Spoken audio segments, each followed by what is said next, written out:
የተሻለ ነገር አስበህልኝ ነው ፈተናው የበዛው።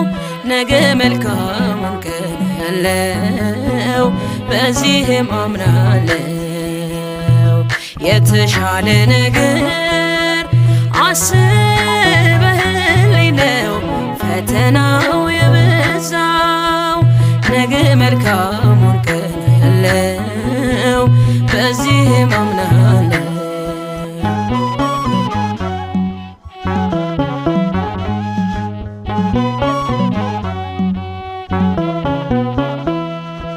ሰው ነኝ መቼ እቸኩላለው፣ የሐሳቤን ቶሎ እሻለው።